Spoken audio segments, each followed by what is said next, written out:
नमस्कार सांग मैंने बॉबी ओडिया किचन को आपण मानक स्वागत। आज आम बनवा अटारे तैयारी पानपत्र चप। यह खाइबा यह देखा जी सुंदर खाइबा से टेस्टी। आसतु यह बनवा कड़े किसी तेल पकाइबा। तेल गरम होला परे चुन चुन होइतिबा प्याज गुड़ी को पकाइबा। आ गोटे भल भाव में भाजी पकाइबा।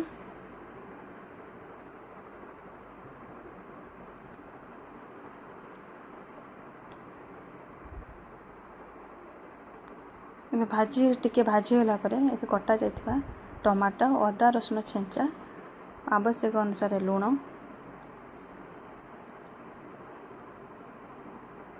आवश्यक अनुसार हलदी एवं लंका गुंड एसु पकाई टिके गुलाई देबा।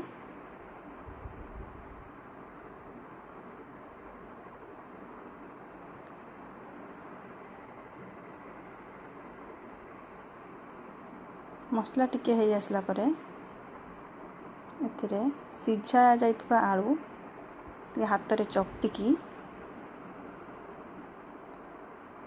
से मसला रे पकाइबा। मु एठी 3टी सिझा आलू नेची एथिरे कटा धनिया पत्र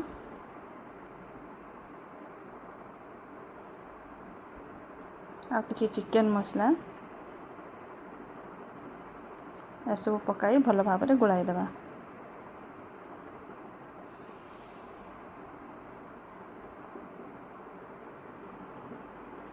एबे मसला हो गलानी याकू गोटे प्लेट को काढ़ा ठंडा हवा पाई। एबे याकू ठंडा करवा ठंडा हो आसलानी याकू भल भाव में प्लेन करी चकटिकी दुई हाथ रे तेल देकी छोट छोट बॉल करवा।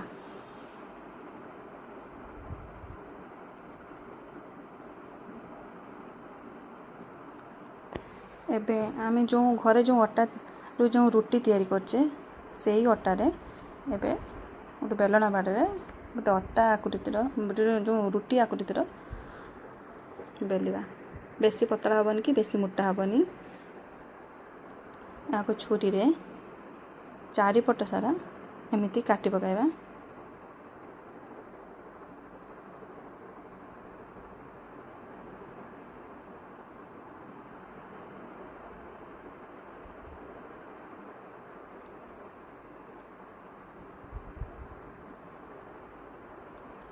चारिपट एमती काट सारा पर मझीरू समान भाव में 2 फाड़ करवा।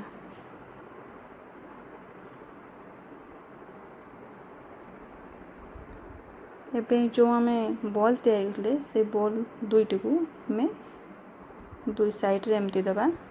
सेपटे भी सेमती 2 साइड रे दबा।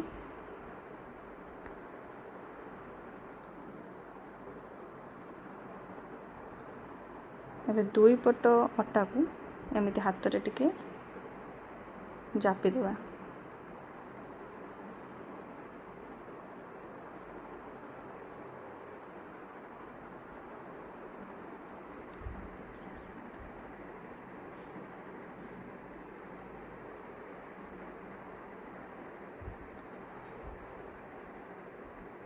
एबे यहाँ को आमे एमती पानपत्र सेप देबा।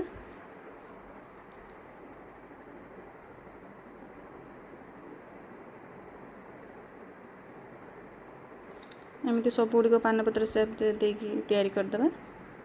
तापर गोटे पात्र रे किछि चाउल गुंड नबा, कटा धनिया पत्र, कटा पियाज, स्वाद अनुसार लूण, किछि गरम मसला, हलदी और राग अनुसार लंका गुंड एसबू को भल भाव में गोलाई देबा।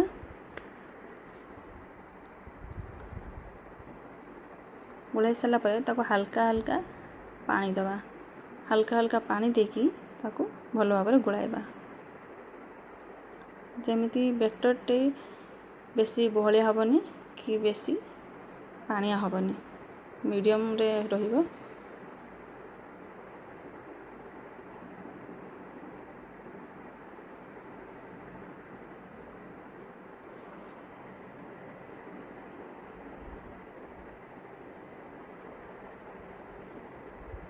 एबे जो पानपत्र सेप देथिले से चॉप गुड़ को ये बेटर रे बुड़ाई की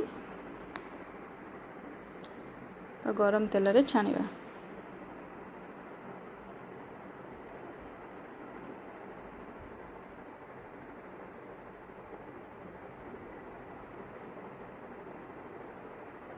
एबे हम गोटे पटे गोल्डन कलर हो गलानी,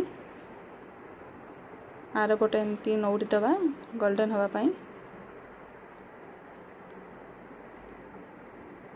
एमती दुई पट सारा गोल्डन ब्राउन हवा पर्यंत ताको छाणिबा।